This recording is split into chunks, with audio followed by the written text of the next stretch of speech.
That's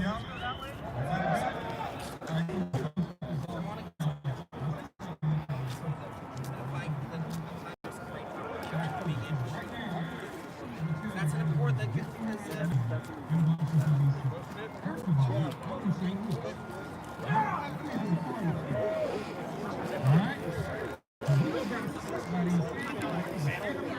That's like I really celebrate the World Series.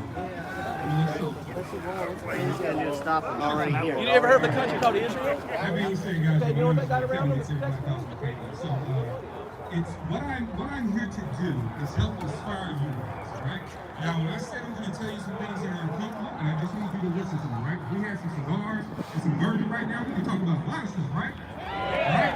At the end of the night, still be brothers, everybody go home. Some of y'all go home, some of y'all fall asleep in the alleys, whatever you do. Right? But we still get along. So here's something I've noticed, right? I've been dealing in firearms for a while now, but when I started off with guns, that was in my neighborhood. I'm from inner city St. Louis, right? And so guns were used in a totally different aspect. Two people had guns, cops and criminals. That was about it, right? Nobody in between. But what I noticed is that from the same political promises I got from, older people, mayors, whatever have you, it was, hey, we're gonna make the community better, we're gonna increase this, we're gonna increase that. But while they had me as a young man, 16, 17 years old, they also took the time to tell me something about all you guys. You know what they told me? You're a bunch of racist, gun owner, redneck, trailer park living, can't wait to hang me by my neck type people. Now, I'm a teenager, so I'm like, this seems kind of strange because I still have my neck. But okay, whatever. All right, so what I noticed though is that they are very, very good at causing a divide. Yep. Very good at it. You know what we suck at? And when I say we, I mean everybody here. We suck at listening. All right, so I want you to do me a favor, and I want you guys to all be honest because it's about learning today, all right? So we're going to talk about what used to divide us, how it unites us, all right? Where's my timekeeper at? Right here, all right. So I want you guys to be very, very honest. Now, when I say this next date, and be honest, don't lie because we can't get to the truth if you guys are deceitful. When I say this date, I want you with everything in you to give me everything you got. 1776! Give it to me. One more time. 1776.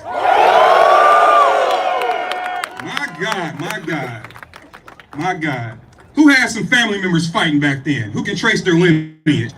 Look at these hands go up. All right. Who respects that history? Who respects what their people did for them? Love it. And that's the honesty I wanted. Now I want you to continue it. You with me? Yeah. 1921. That's what I'm talking about. You see that? 1921. So let's be honest about something. Now, before I get started, guys, a lot of people like to use what I say and say that I'm a victim. And this is my statement to that. Try to make me a victim and see how I respond. Yeah. Don't get my words twisted and don't get my actions twisted. You can get that work. All right. Now, that being said, understand this.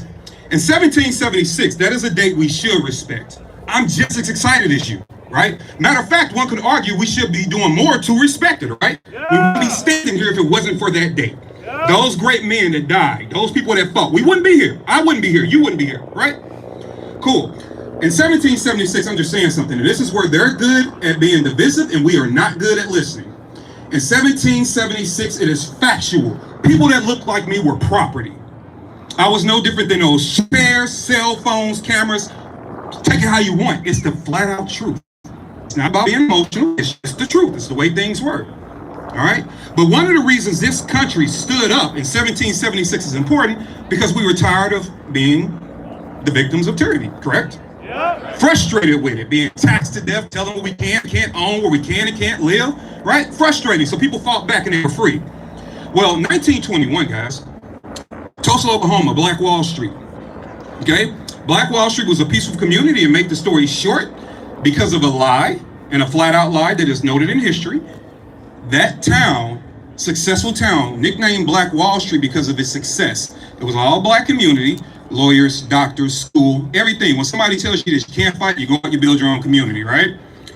However, because of a lie, the white community around Tulsa and surrounding communities merged on Black Wall Street and killed 500 people in less than 24 hours. Not only did they kill them, the state police dropped kerosene bombs from the sky, okay? They murdered them. Even our military vets that were men of color stood proud in their front yards to say there is no way this mob will attack me and my family because I served my country. Wrong. Raped their family, murdered them, and burned their homes. So what I like to say is in 1776, America fought for its freedom from Britain. In 1921, I was still fighting for my freedom from America. Okay, and that is the truth. But now, how do we use what used to divide us to unite us? You didn't bomb Tulsa. I never wore a chain around my neck. You never whipped me. You pull out something and hit me, I'm gonna have a flashback. It's gonna hurt me. Right? So it's not about blaming you or blaming me. It's not about that. But when it comes to the cultural fight and being honest with each other, what we need to recognize is this. Despite where we come from, that does not change where we can go. All right? So, no, hell with that. Y'all give me some more claps. Wrong with y'all. All right? So what I like to say is this, guys. What I do is expose the truth. Now, how many people in this crowd know that part of the political selling is that men that look like me should not own guns? All right, is that the truth? Men that look like me shouldn't own guns is part of the message. All right, and what I like to when I'm talking to all these organizations that don't believe that guns are fair or guns should be owned, I'm a civil rights advocate. Guns are part of that fight, right? But one thing I noticed is I was like, hey guys, you know what? Where I come from, by their numbers, there's a mass shooting every single day. I am from the slums. There is no way. My slum looks just like your trailer park. Same difference, all right? I am from the slums. But we have people getting shot on the corner in droves every single damn day. Nobody ever came and cared, right? You get a couple of signs, put the gun downs, pick up the fist, things like that. However, I value everybody's child here the same way I value my children. I love you just like I love my family. So whatever happens to innocent Americans bothers me. So when I see imbeciles hurting our kids, it touches me in a special place, right? Big of a dude as I am, it hits me and hits me hard. But that being said, when something happens in the right zip code, right, the right zip code, then all of a sudden we need legislation and control, all right? We need laws. When it happens in my zip code, I get police in prison, right? So what I pointed out to them is, it's ironic that when it happens to a certain group of people, you convince them that all of a sudden we need national control. But when it happens to a group of people like me, now you say, well, let the animals kill each other. So that's where they're weak, and that's what we need to attack.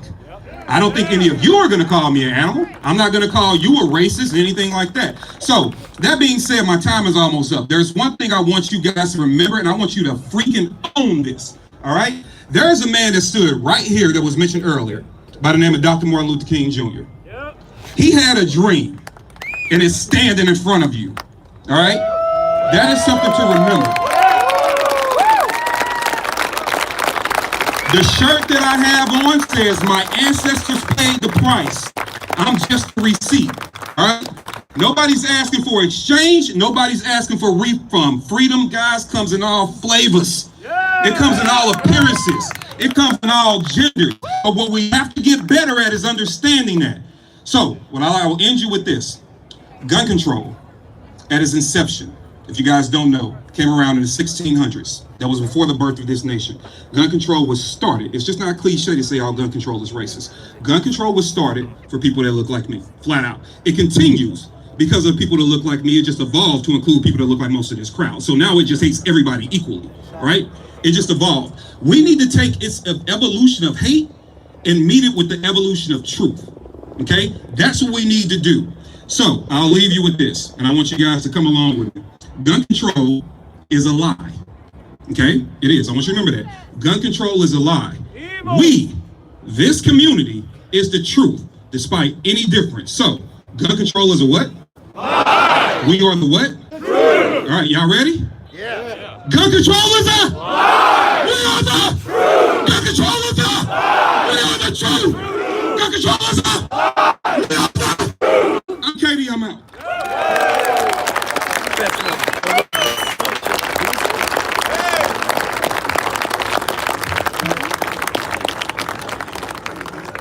Kevin is definitely becoming one of the most influential voices in our community, but for a long time, very easily seen, one of the most influential people in the community, in the world, when it comes to talking about guns, talking about firearms, is joining us today, Hickok 45.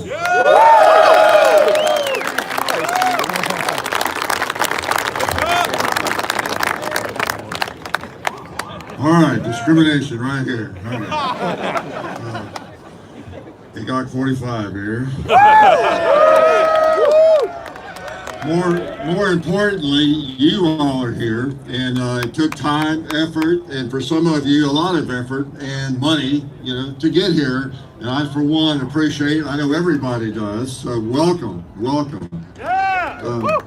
It's great to see everybody, all these patriots in one place. And of course, you know me, many of you, I've talked to most of you, I think. I even have designated a few of you to act like I'm saying something intelligent up here and maybe applaud once. But, yeah, there he is. But, I have a tendency to ramble, do I? It's great to be here. Great to see you all again here representing your communities, your family, your friends. And the gun owners who just couldn't make it, who really couldn't make it. They had to work and it's too expensive for them to travel. There's some legitimate reasons for not getting here. So you're representing them as well, as in yourself, of course, your community. But guess who else you're representing? It occurred to me. Well, you might not be aware of it, but there's a group of some fearless renegade types. They belong to an interesting gang a few years back, and you might recognize some of the names: James Madison, Thomas Jefferson, George Washington, John Adams, and they were quite a gang. And in a lot of ways, we pay homage to them, and out of respect to them, that we gather here. I really believe that. Yep, our founding fathers, imperfect like us, but brilliant, unlike me, very brilliant. And could see into the future. And we just, the amount of respect for those people that I have, I know you do, is enormous. Too bad they're gone. Wouldn't it be great to have one of them up here, have all of them up here. James Madison talking about these issues right now. It would just, where's Rod Serling when we need him, Yeah, good point. They are. In spirit, they are here. And we're continuing that for them. But their voices are here. The Constitution speaks loud and clear for those who understand history, and for those whose brains have not been sedated by social media and whatever sitcoms and all the pop culture of today. People who actually think about things and can actually think deeply on a good day. So these men are our inspiration, but we have to be careful. We have to be careful, I think, because we tend to see the primary obstacles in our cause as these gun banners that work in this beautiful building behind us. Yeah, we tend to think of that as, about the enemy, but, a big obstacle. The real obstacle are our friends and our neighbors, the other citizens who voted them into office, right? Look at the elections. Look at the number of votes even the losers get, or the winners. It's those people that vote for them, that they represent. That's, we'll say, the problem. Those millions of neighbors that voted them in, the gun banners in. They know they're gun banners, and they voted them in anyway. Okay? Maybe because of that. So whether we like it or not, we're in a battle for the hearts and minds. Our neighbors, our co-workers, just a lot of the people we know. These people can actually determine whether we have even crazier, more oppressive gun laws. And as tough as it is sometimes, we've got to be the adults in the room, the calm, cool, collected ones who have the facts on our sides, as contrasted with the wild-eyed and the accusations we hear and the crazy claims we get from the emotional gun haters. We've got to keep our cool and use reason, common sense. The tempting reaction, of course, when we hear this crazy, this idiocy and this ignorance from the gun banners is to throw up our hands and just dare them to come and take them. You know, it's tempting for all of us. Well, we hope it doesn't come to that. It could, but we hope it doesn't come to that. We all get frustrated with this lack of common sense. And, I mean, basically, what I think, we don't want to alienate those folks on the fence. That's our goal, not to alienate them. And you know, what can happen in many cases is it just pushes them on over into that group of gun banners and the totalitarian, you know, thinkers that we just hate so much, right? So what can we do?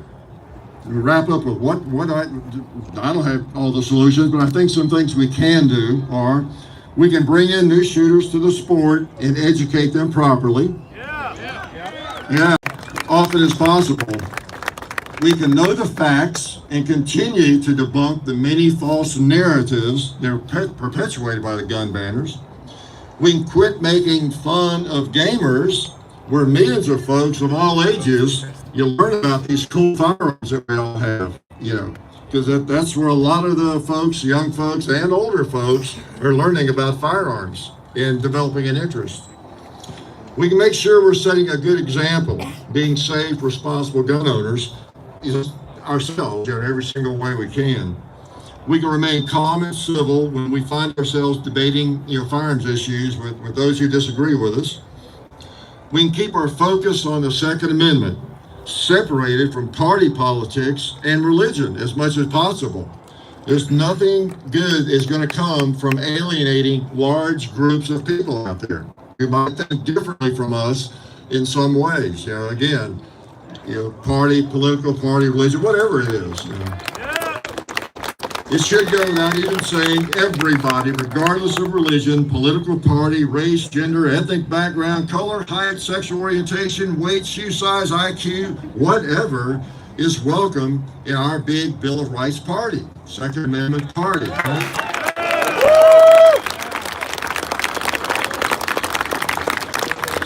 Certainly, IQ should not be a factor, right? Or I would never be here. Last point.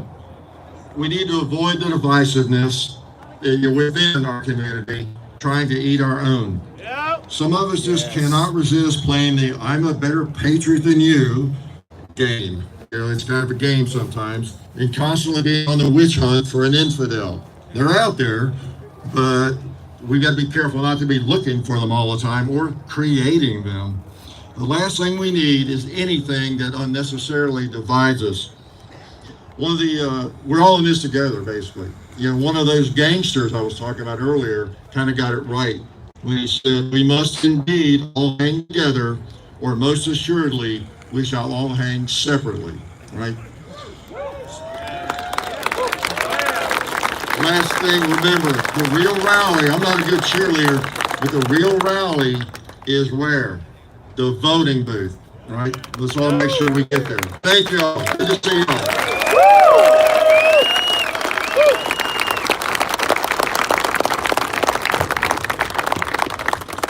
I don't know how many states we have actually attending. I gotta think it's close to 50, 51, including the people from DC, right? So we got DC in the house, so we got 51. California, I know we've had California up on the stage a couple times already. I make a point every year to emphasize how important it is that we support those kind of behind the enemy lines. And I know a lot of you have come behind enemy lines from much more free places today to peacefully have this conversation about why the Second Amendment is so important. And I see the sign over here, "We came unarmed this time." Let's try to not get there. One of the places that is the most oppressed is my original home state of New Jersey. We got guys from New Jersey here. I know friends of mine. The guy I'm going to bring up here is also a friend of mine. He is gun for hire. He is a board member of the National Rifle Association, Anthony Calandro.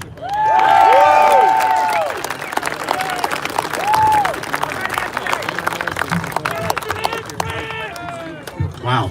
I'm honored to be up here. I came here in 1995 for a gun rally as a participant. I came here in 2010 to a gun rally as a participant, and now it's 2019 and I'm up here speaking. Yes, I'm that old.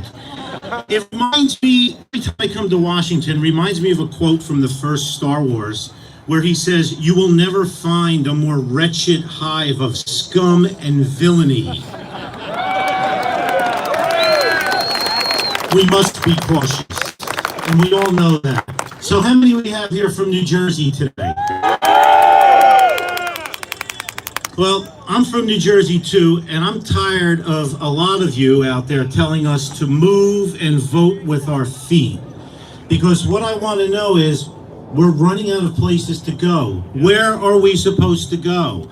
Virginia's hanging on by a thread. Florida, Texas. I decided to draw a line in the sand many years ago. And for us in New Jersey, just holding the line is considered a win. The gun-grabbing mentality starts in states like New Jersey and California and then spreads to your free states, the states you told me to move to. We need your support. We don't need you to make fun of us and tell us to move. Now, we've been fighting hard in New Jersey, and I believe that New Jersey will soon bend the knee, and we are going to have concealed carry.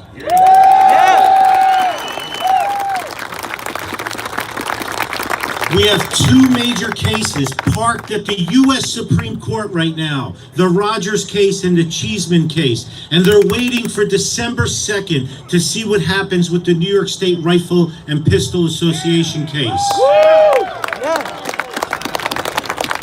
This could be a monumental time for all of us in the 2A community. The Supreme Court is the only place that hasn't been bought yet by Bloomberg and his ilk. I believe, and I've been saying this for years, that states like New Jersey with their oppressive laws are going to backfire sooner or later. And we are going to get a ruling from the Supreme Court that's going to send New Jersey, New York, California kicking and screaming, and they're going to identify and they're going to recognize our Second Amendment right.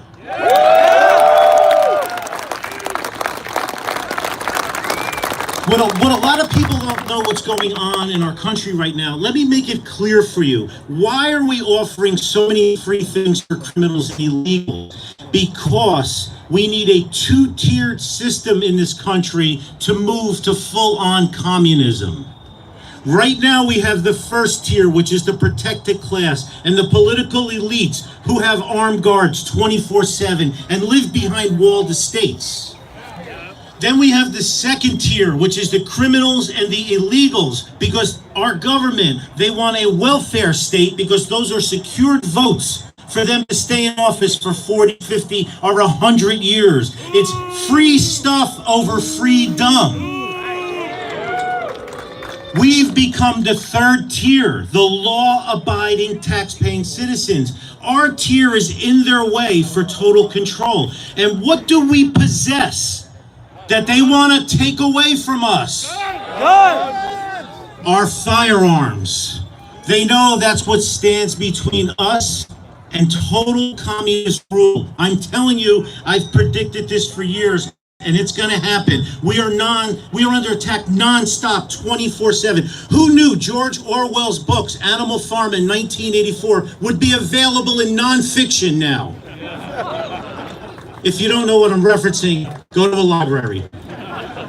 We all need to wake up and mobilize, okay? We are running out of time. We need to draw a line in the sand in all 50 states. It is our fault. We have gotten lazy. We've allowed the country, the politicians to rule us. It happened in the Roman Empire. What took 5,000 years is only going to take 250 years here. What can we do? First, everyone needs to vote and get their friends and family out to vote. Let's send the career politicians packing home and let them live under the shitty laws they passed for us. Second, we need to stop the infighting, state to state, organization to organization, for our survival. There's no room for egos anymore. This is a fight for our way of life and our freedom as Americans. And third, we need to make our voices heard. Get involved at the state and local level. It's great civics lessons for your kids. Go to town hall meetings. Cause a stir. Make your voices heard. Because remember, it is we, the people, And unity and activism is key. And God bless you all and all you patriots for being here today.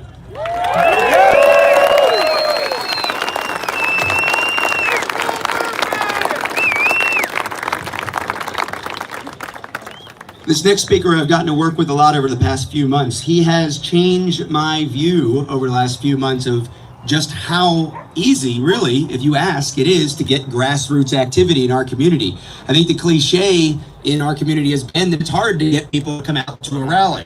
It's hard to get people to give up a day in the hunting stand or an afternoon at the range. It's hard to get people to skip work and spend the money to come out and do things.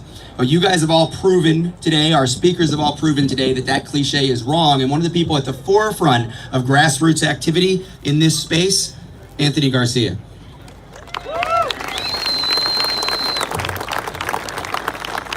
Wow, this is one hell of a crowd. Holy shit. All right, my name's Anthony Garcia. I'm president of Save the Second. What I want to talk to you about today is duty.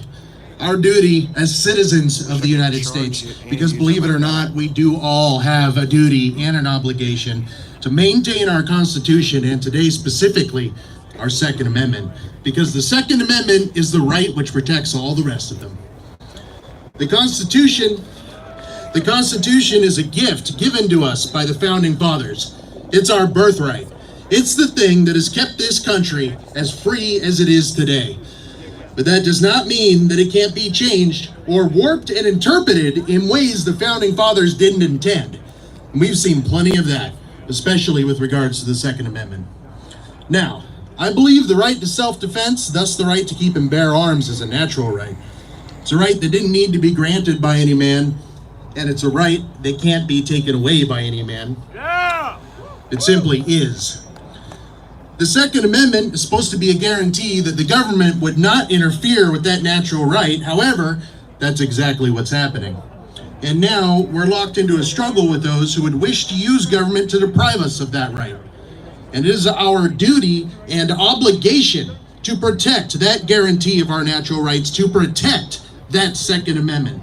Because if we don't protect it, we lose it, along with everything else resembling freedom in this country. After the Constitutional Convention in 1787, Ben Franklin was asked if we had a monarchy or a republic. His response was that famous quote, "A republic if you can keep it."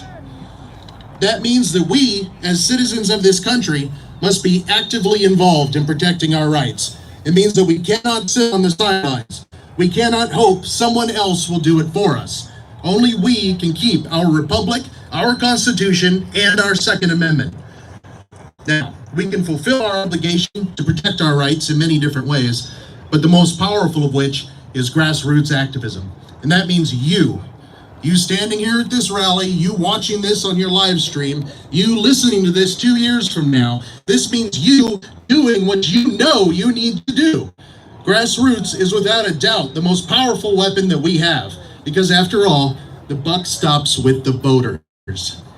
I believe that a handful of determined, smart, and mildly angry individuals can change the world through grassroots action. Sometimes, as activists, we pool our resources, form organizations to become more powerful. And as members of those organizations, we still need to hold them accountable to that obligation of protecting our rights. That's actually what my organization, Save the Second, does. We're focused on fixing the NRA on a fundamental level, returning them to a place of efficiency and effectiveness, as well as updating them to modern gun culture. Bump stocks, anybody? There's actually some petitions going around. If you are a voting member of the NRA, you can sign those to help get term limits for their board of directors. But no matter what, we the people have to take the fight to the gun grabbers. We have to rally like we are here. We have to testify in our legislatures, our town halls and city councils. We have to campaign for pro-gun candidates. We have to take the fight right to them, right down into the trenches. And in the end, it will come down to you and what you choose to do. Will you do nothing, or almost nothing, and allow our rights to be slowly and completely eroded? Will you choose to let someone else do it for you while putting in none of your own time, money, or effort? Will you allow the gun grabbers to continue dismantling our basic and fundamental guarantee of a natural right to self-defense through the ownership of arms? Or will you choose to fulfill your obligation to your Constitution, our freedom, and our Second Amendment? Will you choose instead to fight to keep this republic? Will you rise and meet your duty to preserve, promote, and expand our right to keep and bear arms? Will you walk away from here today after hearing the words of so many of these awesome and amazing speakers and do everything you can for our Second Amendment? I hope you will. Our freedom depends on you getting involved in this fight. My name's Anthony Garcia of Save the Second. Thank you for listening.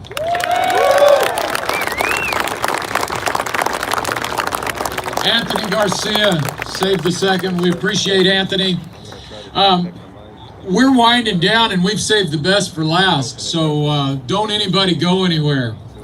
We've got more to come, just a little bit more, but we are wrapping it up. I want to touch on something. History is so very important, and knowing your history and understanding.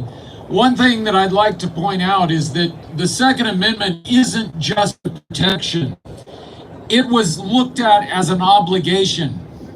With all due respect to Brother Dave Grossman and his sheepdog, wolves analogy, he left somebody out. That's folks like my wife, the porcupine. Now, bless her heart, she's a sweet woman, but you do not want to cross her. She's not going to run to the gunfire. She's going to huddle and kill you when you come up on her. That's her approach. She's a porcupine. We've over the years created laws to try and make us all porcupines. And that's a problem, because one of the obligations of the Second Amendment isn't just stopping the government from infringing, it's also our obligation to do something when it needs to be done. There's a wonderful, wonderful essay by a fella named Jeff Snyder. It's called Nation of Cowards. And by golly, you need to read it. Jeff Snyder, Nation of Cowards. I'll put a link to it on my website at firearmscoalition.org. Years ago, I've been in the gunfight my whole life. I grew up in it. My dad was big in this whole thing. And years ago, I was the young guy in the room when everybody was lamenting about how everybody in the room was old guys. Well, now I'm an old guy. One of the other laments that was going along all of those years was that, man, this is a really white crowd. And one of the first people to start with Black Man with a Gun. I met in about 2008 at a gun rights policy conference, and I actually missed an award that they were giving to me as the Grassroots Activist of the Year because I was out in the hall talking to Brother Ken. He is an absolutely fantastic man doing fantastic work. He's all over the internets on his podcasts and things. Ladies and gentlemen, Brother Ken Blanchard.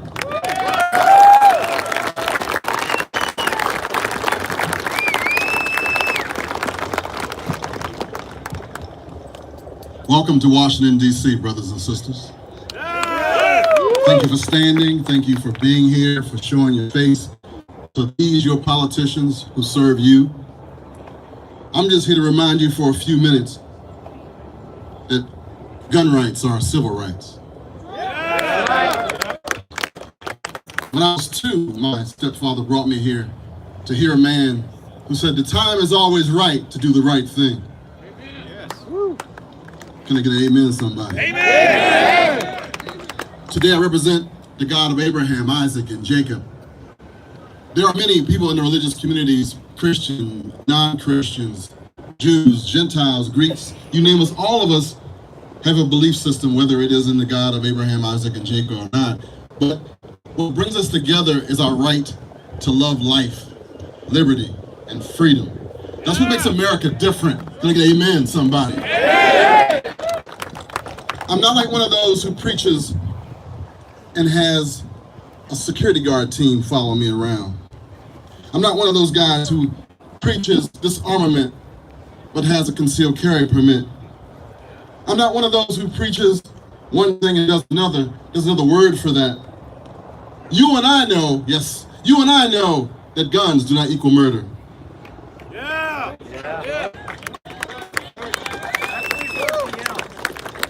I represent that small group of people who have the moral courage to say no to racist gun laws. Right. That's right. I represent the ones who have the moral background and backbone to protect their families against domestic terrorists and against all enemies, foreign and domestic, and still go to church on Sunday. I remember those old guys who became the deacons of defense and justice. I remember those and know those who take training, who are trained and stand watch for those who are innocent. Yeah. It's good to be with you guys today. I stand before you as one who remembers and has read the holy book where David said, "Blessed be the Lord, my strength, which teaches my hands to war and my fingers to fight." Thank you, brothers and sisters, for standing up and not bowing down. Don't let what you fear could happen make nothing happen. Dr. King also said, in the end, we will remember not the words of our enemies, but the silence of our friends. God bless.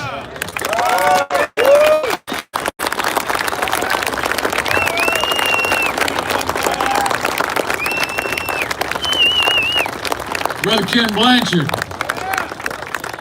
You know, we say a lot about do something. Well, this next speaker, he does something. He's done 40,000 individuals free firearms training.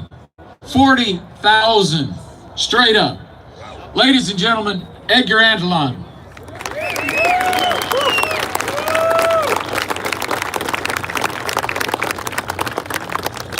How you guys doing today? Yeah. It's gotta get louder than that. Yeah, buddy. 40,000 students. That's how many students I've instructed. In fact, when I flew out on Wednesday, I did a class, went to the airport, flew here. When I leave tomorrow in the morning, guess what I'm doing back in Colorado? Doing another class.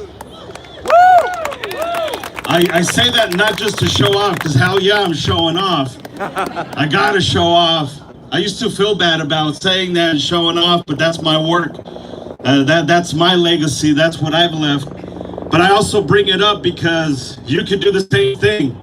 I'm nobody. I'm an ESL Mexican from the hood who has instructed 40,000 students. When I started talking to people about these classes and my vision and what I was going to do, people obviously laughed at me. You're going to do this and you're going to do it for free? Nah, it can't be done. It's not going to happen. Well, here we are 10 years later, 40,000 students later, and it's happened. But you could do it too. It's been mentioned before, but it has to be said again. It doesn't matter who I am and what I do if you're not doing anything yourself. It doesn't matter what my homie Maj is doing if you're not doing anything yourself. It doesn't matter what Pastor Ken, Pastor, if you're not doing it yourself. It can't just end here. It can't just end today. You have to start it right now in your own little community, in your own little neighborhood. It may not be 40,000 students. It's probably going to be 80,000 because your 40 and my 40 is going to make it 80.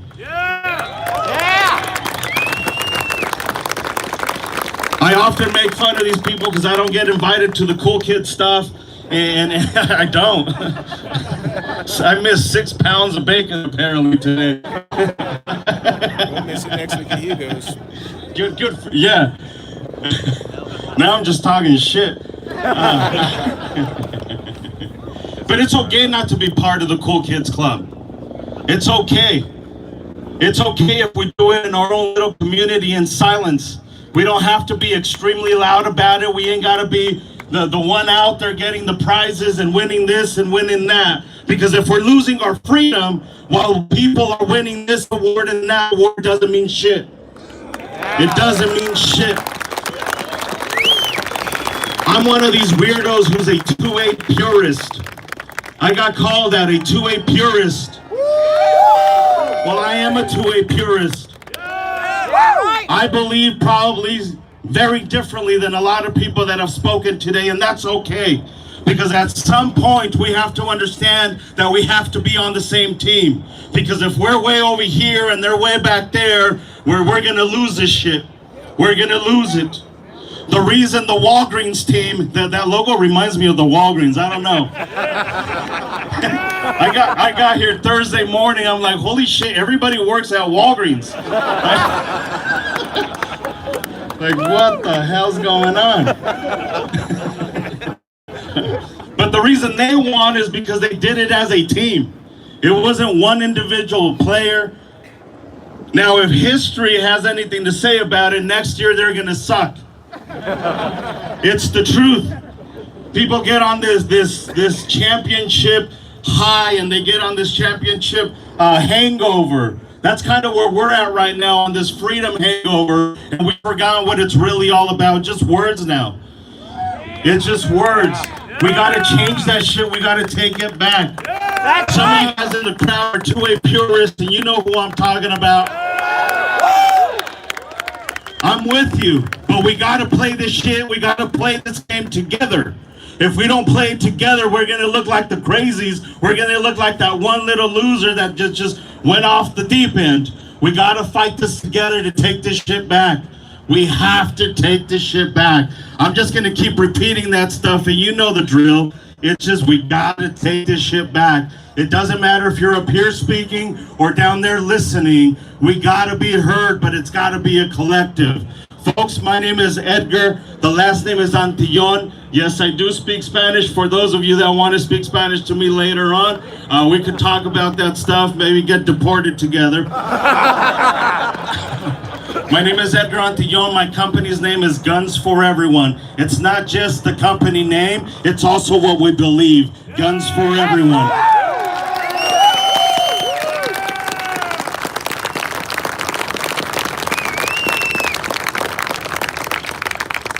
Most of you know that my primary role in the firearms community has been as a defensive firearms educator.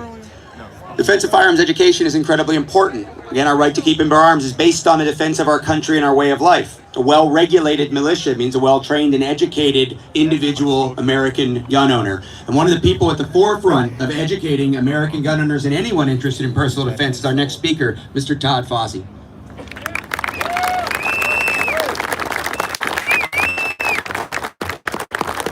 Hey Rob, thanks for putting me after Edgar. I really appreciate that. Give him a huge hand. Is he unbelievable or what? 40,000. Can you believe that? I train people myself. And my speech and my message is going to be a little bit more serious. I wrote it down so that I could stay on schedule, unlike some of the other people here today. You guys got my 6? Yeah. You guys got my 6? Yeah. Dear friends, there are those that live among us who have it in their DNA to watch over the flock. Yeah. They were literally born to defend others. Who among you is in that group? Yeah. It's why they live. It's why they breathe.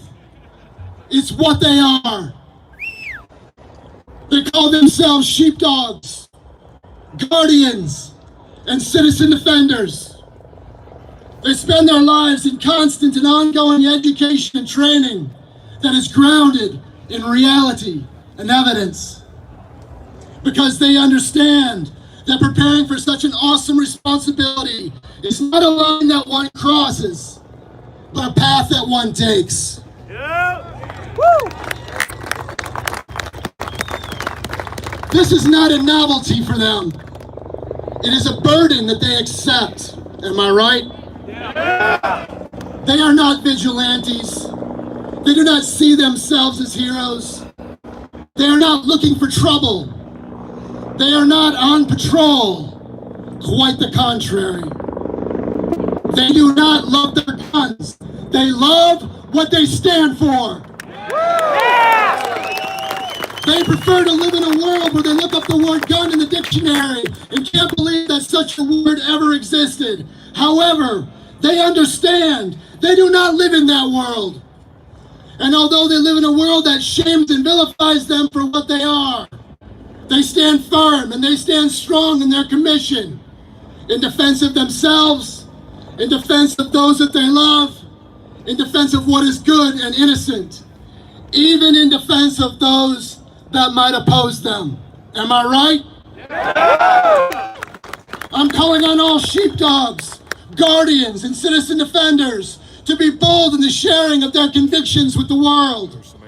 I'm calling on churches, businesses, and organizations to arm, educate, and train your clergy, faculty, and staff on a regular and ongoing basis. Can I get an amen? Frequently publicizing your training through the press and social media, and in doing so, giving permission to others to do the same, creating a broadband deterrent to violence and tyranny. No more soft targets. That is the mission. No more soft targets. Say it with me. No more soft targets. No more soft targets. This is the mission. I'd like to close by thanking you all for being here today. Thank you all for being who you are. Give yourselves a hand. Thank you for spending your valuable time and your hard-earned money to lend yourself to such a virtuous cause. Thank you to those watching from home and supporting from afar. Thank you to the silent majority who support this cause privately. However, may I strongly suggest stepping out to join the cause publicly. We welcome you with open arms. The world needs you now more than ever.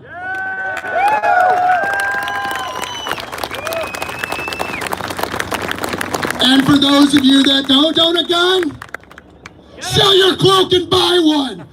The Spirit of God is the Spirit of liberty. May God bless you all. May God bless this great nation. Thank you.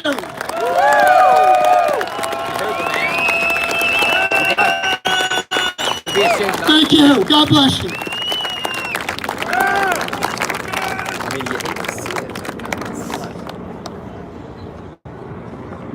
Grassroots. The individual American gun owner, the individual willing to take action. You've heard about that a lot.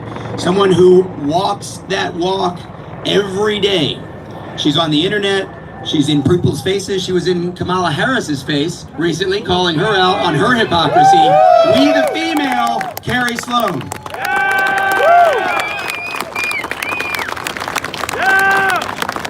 That's great. He had me following Edgar and Todd, which is great. Edgar's just really pissed that there was no chorizo. Just so y'all know, that's really what Edgar's problem is. I'm going to come at y'all a little bit different today. Can you hear me okay? I'm losing my voice. I want to talk about something a little bit different. I want to talk about what perception is. Perception is defined as the immediate or intuitive recognition of moral, psychological, and aesthetic qualities. What if I am able to stand here today and change your perception of why and how you fight for the Second Amendment? Would you be more determined to fight for it? Would you? Yeah. If I give you a better reason than shall not be infringed, are you willing to listen? Yeah. Well, that's why I came here today. I'm going to change your perception. What do you see when you look at me? Do you see a strong, professional woman? Do you see my boobs? That's cool. I identify as a woman. It's cool. Do you see a fearless, unapologetic advocate for Americans' constitutional rights that isn't afraid to stand in Kamala Harris's face and call her out?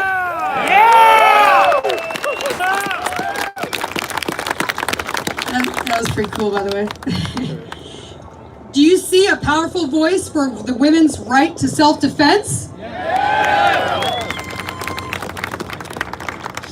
I just lost my speech, sorry y'all. Women's rights for their bodies. Right, yeah, that's right. Do you know what you don't see when you look at me? You don't see an emotionally fragile, broken woman who couldn't make a sandwich because I feared it was going to be wrong, and then I was demeaned for not making that sandwich at all. You don't see a woman who made excuses when she was verbally abused in public. You do not see the bruises that covered my entire body, handprints around my throat from being ripped off of my feet. You do not see the cracked teeth, and you do not see how I was unable to eat for 5 days because my mouth was so severely cut and my jaw so swollen that I couldn't open it. You do not see the permanent bodily damage that I live with every day from being beaten bloody. This is my story, my evolution.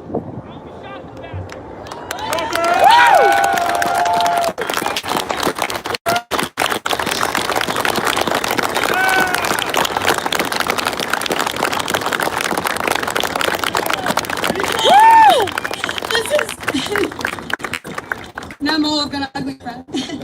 This is my evolution from being afraid of making any decisions for fear of being punished to standing here in our nation's capital to convince all of you to make the decision and take action to stand up for the Second Amendment.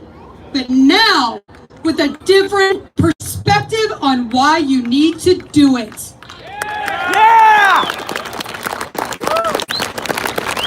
Don't misunderstand me. I don't stand here without fear. Quite the contrary, I am scared that women like me all over this country will continue to become byproduct casualties in a battle over our constitutionally right to bear arms and self-defense. We are all here today unified in a common goal to support our natural, God-given right to defend our lives, our property, and to stand against those in government attempting to remove those constitutional rights.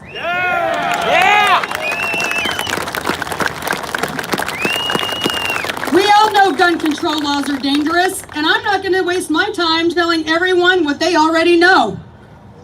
What's more important is that you understand that you all are really needed for more than just showing up to a rally to support the right to bear arms guaranteed to each and every American citizen by the United States Constitution.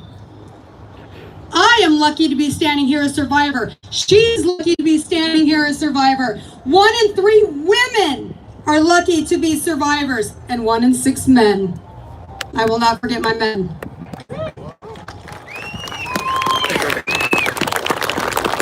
No one should ever have to feel lucky to be the survivor of abuse. So I'm here today to ask for your help. I need all of you to amplify my voice for women who are and will continue to be casualties, not only of abusers, but of unconstitutional gun laws that prevent them from being able to defend themselves.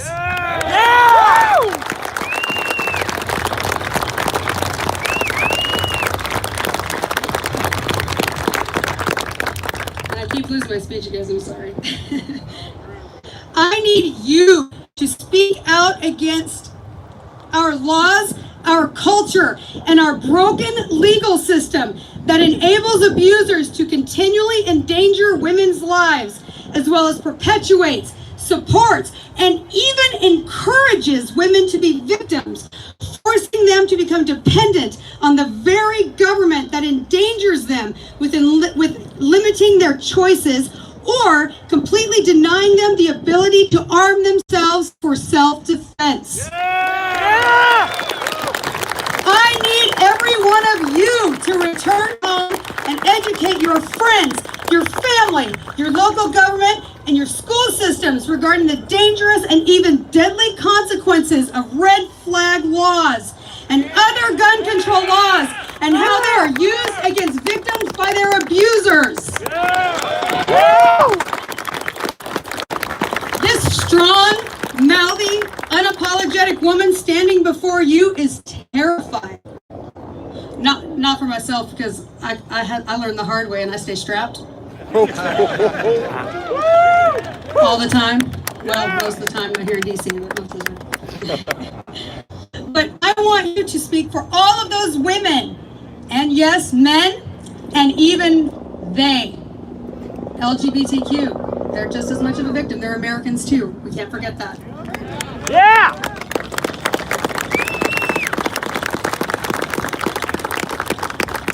And they live in fear, hiding, and still being abused, and will one day become a photo and memories at their own funerals because their mental health diagnosis of PTSD, depression, or anxiety was used against them, and they were left unable to defend themselves because of a bullshit red flag law written by a self-absorbed, power-hungry politician that pontificates about how he knows what's best for we the people. Not only do we need to bring forth this message, we also must demand that these representatives fix their broken judicial system rather than continuing to enact more gun control laws that are ineffective and potentially deadly. I need you to not just stand here and cheer and agree. Oh, I just called y'all out. And then return home and do nothing. I speak not only for myself, but the millions of others who can't speak out because they're scared, hiding, or dead. I need you to use your voices and your vote to say you will no longer tolerate their patronizing, condescending behavior, and that you will make it clear to these elected representatives they will no longer be in control of how we choose how to defend ourselves. Do not let me down.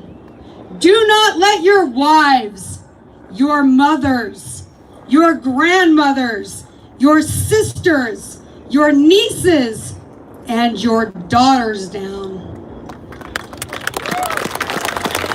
Are you willing to not only be the voice for our constitutional right to bear arms, but for also women dying because of these gun control laws? Are you? Are you willing to be their voice? Yeah! I ask every one of you now, will you join my fight? Yeah! Thank you.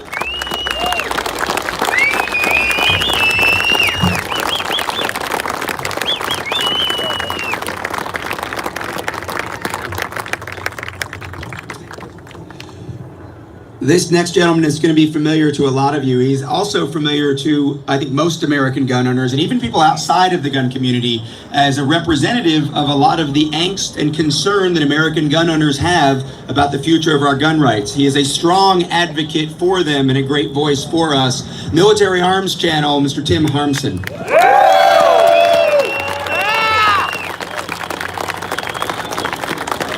I gotta lift this up so you guys can hear me. Yeah, okay, so, everybody hear me okay? Yeah! Good, because all gun control laws are illegal and unconstitutional. Yeah!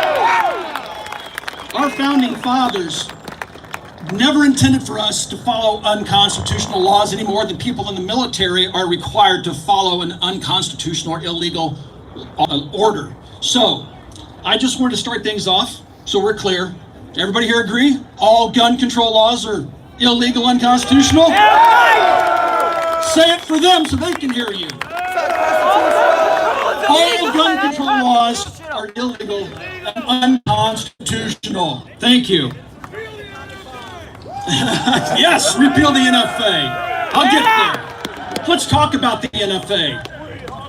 My grandmother, when she was born, God bless her soul, she didn't know what the NFA was. She was born before the NFA was enacted. In 1968, I was born. Okay, so I gave away my age. If you follow the channel, you know how old I am. But the generation just before me didn't know what an FFL holder was. There wasn't a licensed dealer, and they never filled out a 4473 form. But my generation, I grew up with that. Since I've been able to buy a gun, I've had to fill out a 4473 form. And I'm jumping gun control laws here, but I'm trying to make a point. I'll get to that here in a second. So, in 1986, now this is my generation, I remember when this happened. In 1986, that's when Reagan signed the Hughes Amendment into law, banning the legal ownership of newly produced machine guns. See, now sometimes I think I'm alone when I say all gun control laws are illegal, but clearly I'm not in the minority. So, the generation born after 1986, I've had discussions with them. They're like, why would you want a machine gun? They never grew up with them. They didn't walk into hardware stores like I did. And yes, I said a hardware store, and see an M16 hanging on the wall that cost barely more than an AR-15. They didn't know that. They don't miss it. Why don't they miss it? Because they never had it. In I gotta get my dates right, 98, those of you standing here didn't have to ask permission from the FBI to buy a firearm. The NICS system. Right? Somehow we didn't have, going back to our founding of our nation, we didn't have Columbines and things like that being reported in the media and everybody all crazy. So how do we get by without an NFA? How do we get by without the 86 machine gun ban? How do we get by without a NICS system? It's this incrementalism, people, that we're being sold. And this is something that is incumbent upon everybody here, everybody watching this. You cannot accept this incrementalism. When there's something bad that happens, you can't have a knee-jerk reaction and say, oh, we got to pass a law, going to fix it. When's the last time a criminal said, oh, hell, that's against the law, I'm not going to do that today? Never. It doesn't work that way. The only people that give up their guns when guns are banned are law-abiding. The criminals will always have them. I'm rehashing things that have already been said here by other people that have lived under repressive regimes like Venezuela. All right? We can't let that happen here, but that's what's happening through incrementalism. Today I stand before you as an unarmed man. Yes, Capitol Police, today I showed up without a gun. In case I'm in a crosshair somewhere, but there's a beautiful sign over there somewhere. There it is. We came unarmed this time. Look, folks, these representatives are supposed to represent us. They also took an oath of office, and that oath of office requires them to uphold and defend the Constitution. And any time that they stand before you and say, well, I can make you safer by passing another law, they're lying to you. It's a power grab and it has to stop. It's the incrementalism. It's death by 1,000 paper cuts. How we got here today, me standing here in front of the Capitol, the beacon of freedom around the world, and I can't be trusted with my Second Amendment rights while I'm giving you this speech. That's BS. And that's what we have to stop. And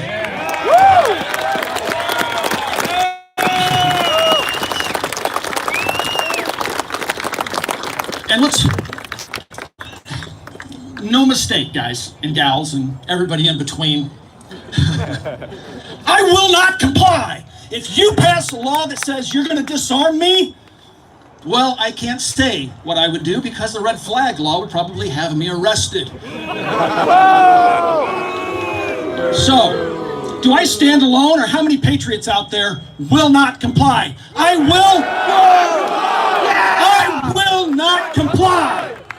You can take your gun control and stick it where the sun don't shine, because patriots aren't gonna let it happen. Our founding fathers put the ultimate power of government in our hands, and that is enshrined in the Second Amendment. They didn't give us the right to keep and bear arms. They enshrined it to guarantee it, and it is not to be taken away by any politician. And if they try, it's our job, our obligation to remove them from office.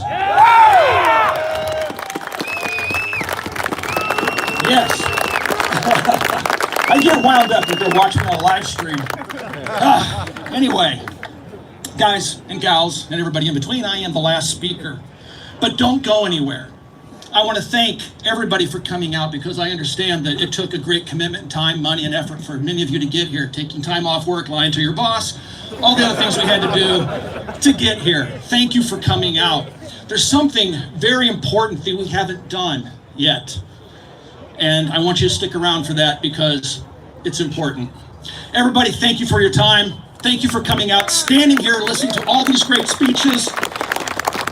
And always remember, I don't care what you do, I won't comply.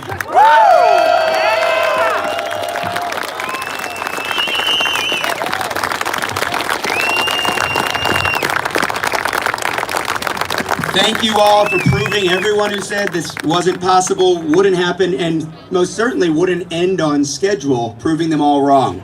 The speakers, if all the speakers could come up here behind me, they all committed to an idea that you all fulfilled. Share their messages, share your own messages as grassroots advocates. Before we leave here today, we're gonna do something, usually it's done at the beginning, but these things are awkward to end sometimes. So I'm gonna have Maren Carlson join me up on the stage, and she's gonna lead us all in the singing of our national anthem. Travel home safe. Second Amendment unites us under a common idea that's worth fighting for. Thank you for coming to the Second Amendment rally.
Hey everybody, I just want to let everybody know, please pick up your trash and all the garbage and stuff like that. Let's set an example for everybody else to follow.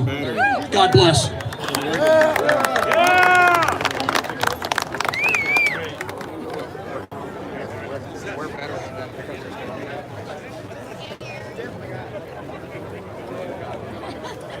There you go, guys.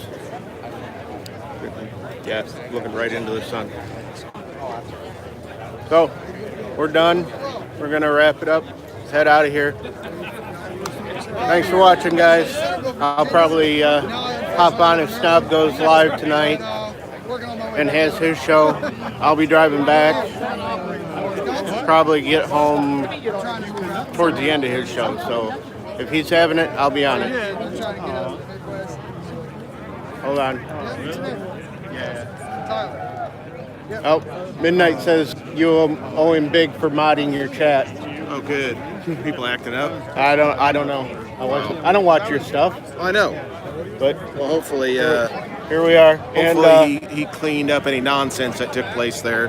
Which I was identifying somebody. I was watching him getting more and more spun up, and they did the old knock something out of their hand, and then they went off shooting the bird and acting like a fool. So took everything in me to stay here and now go speak with them. But hey, whatever. All right, I'm stuck. You're stuck. Quit trying to steal my cords. Anyway, we're out. This was awesome. See you guys.